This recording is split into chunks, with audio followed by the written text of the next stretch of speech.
Isa na magandang araw para matuto. Welcome back sa YouTube channel natin. Ako po si Architect Ed. Pag-uusapan natin ngayon ang 5 bagay na wag mong gagawin kung magpapagawa ka o magpapakonstruct ka ng bahay. Check this out. Isa namang magandang araw para matuto. Welcome back sa YouTube or sa Facebook page.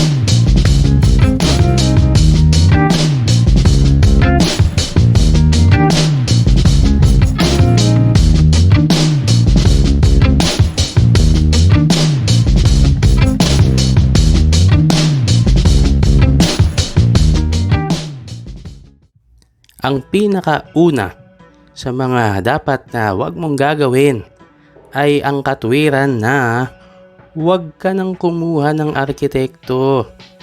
Gastos lang yan. Sabi ng mga magaling mong kapitbahay o kamag-anak mo o sino man na nagmamarites, gastos lang daw ang pagkuha ng arkitek. Sayang, yung perang ibabayad mo daw sa arkitek, ibayad mo na lang sa labor at materyales. Ipambili mo na lang ng simento, bakal, hollow blocks, etc. Makakatipid ka pa. Kumuha ka na lang daw ng marunong na foreman na marunong mag-design at magtayo ng bahay. Foreman na marunong mag-design? Talaga ba? Maling-mali ito. Bakit mali ito? Sino ba ang designer? 'Di ba? Architect. Kung aalisin mo ang designer, edi walang design. Kung walang design, edi labo-labo yan. Kung ang furniture nga ng IKEA may manual or plano, bahay pa kaya? Pwede naman na may experience ang mga construction workers. Totoo naman yun, baka ang ilan sa kanila tumanda na sa pagtatayo ng bahay. Pero hindi nila alam kung paano gumawa ng matinong design. Tandaan mo, sa design nagsisimula ang lahat. Kapag walang design na sinusunod, walang direksyon ang construction. Kung walang direksyon ang construction, trial and error yan. Practice kumbaga. Kapag maraming trials at maraming error, edi maraming sayang. Maraming sayang. Sayang ang panahon, sayang ang pera, at ang sanity mo. Baka masiraan ka ng bait sa dami ng problema dahil walang maayos na plano na ginawa ang isang professional para sa bahay mo. Kaya maging mabait ka sa sarili mo. Deserved mo ang maayos at magandang bahay. Kumuha ka ng professional na designer. Sayang yung pinag-ipunan mo kung pagpapraktisan lang. Kaya kumuha ng arkitekto. Sa arkitekto, sigurado. Ito naman ang pangalawa at notorious na hindi mo dapat gagawing katwiran kung nagpaplano kang magpatayo ng bahay. Sabi nila, wag ka na daw kumuha ng building permit. Bakit? Gastos lang yan. Lote mo naman yan eh. Bakit ka pa magpapaalam sa gobyerno? Oo, totoo naman yan. Lote mo, yung binili mo. At totoo rin, nagagastos ka sa pagkuha ng permit. Pero, yan ang batas. Lahat ng itinatayong structure sa Pilipinas, kahit maliit na bahay, ay dapat na may permit. Kung walang permit, illegal. Kung illegal, may multa. May kulong pa nga. Bukod pa sa papahinto nila yung construction mo. Tapos, kapag nahuli ka, papakawain ka rin ng building permit. Kapag nahuli ka, meron ka nang multa, magbabayad ka pa ng building permit. Congrats! Doble ang gastos mo. Ang building permit ay ibinibigay ng local government kasi pinapakita lang na mga professionals ang nagdisenyo at gumawa ng plano ng bahay mo. Ibig sabihin, sumunod ka sa standards ng batas sa pagtatayo na ang National Building Code.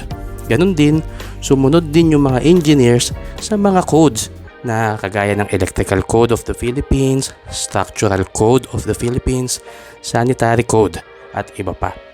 Kaya kung sumunod sa code o sa mga standards ang mga nagdisenyo ng bahay mo, ibig sabihin safe ang bahay mo at hindi ito magkukos ng harm sa community.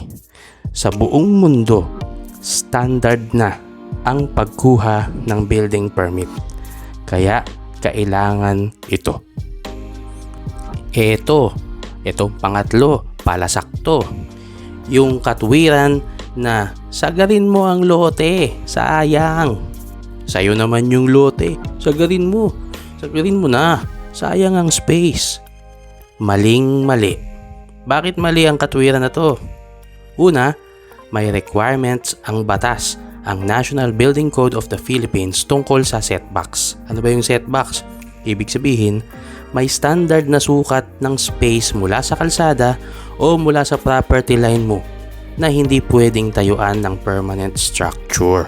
Bakit naman? Sa'yo naman yun eh. Ginawa ito para sa well-being mo ng titira sa bahay.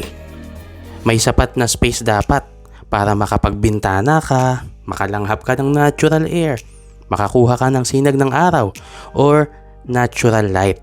Hindi mo magagawa yan kung nakadikit ka sa pader ng kapitbahay mo o kaya nakasagad ka sa likod. Wala kang paglalagyan ng bintana. Kaya dapat may sapat na space para sa harap, sa gilid, para hindi ka masyadong malapit sa kalsada o nakadikit sa kapitbahay mo. Sa ganung paraan, makakakuha ka ng sapat na hangin at liwanag ng araw. Baka plano rin ng local government na mag-road widening sa hinaharap. Baka may plano silang gawin yon, at kung may sapat kang setback sa harap, sumunod ka sa batas, hindi ka mahagip ng development. Kaya mas maganda kung merong sapat na setback, huwag sagarin ang lote mo.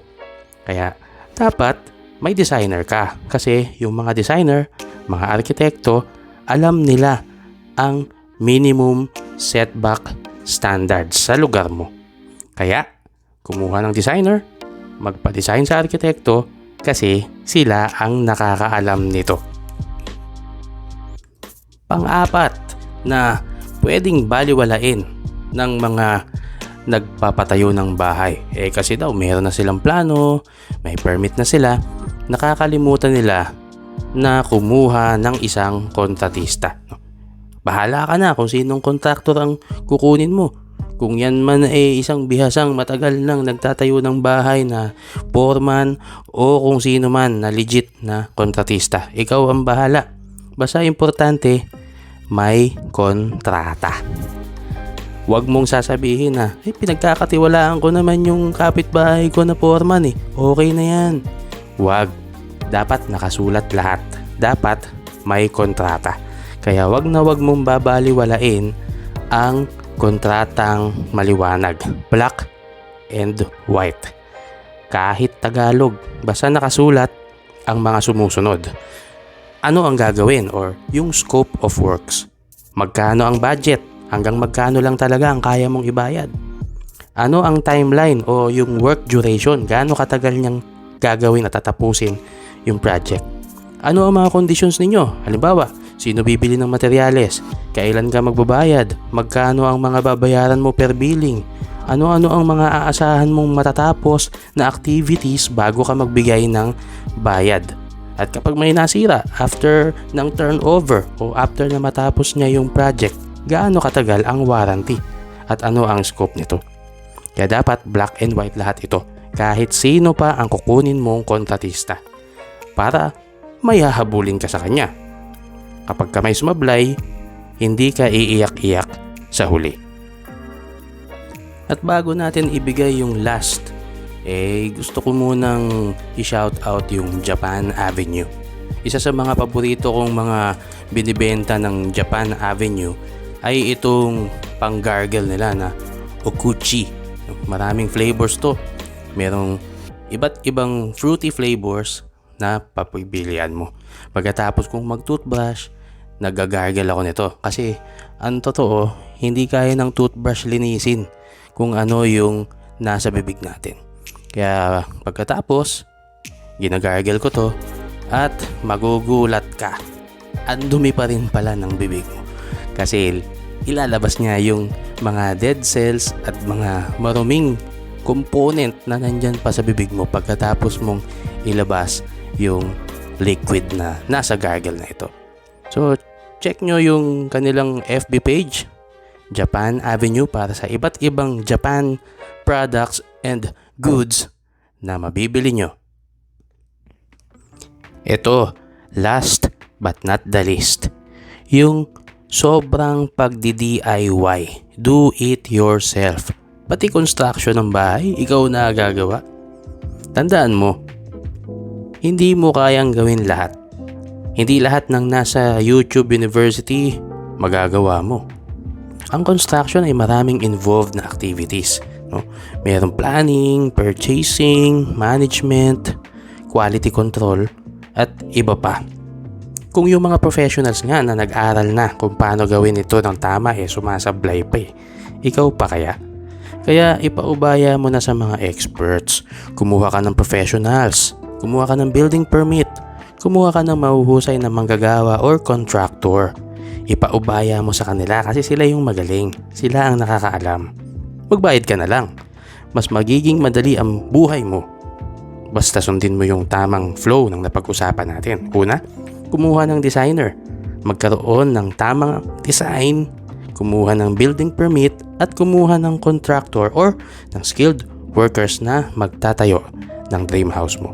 Kapag ginawa mo ito, malaki ang chance. You'll never go wrong. Maraming salamat po sa pagsama nyo sa akin sa content na ito. Sana sa mga susunod pa, magsama-sama po ulit tayo. Mag-iingat po tayong lahat.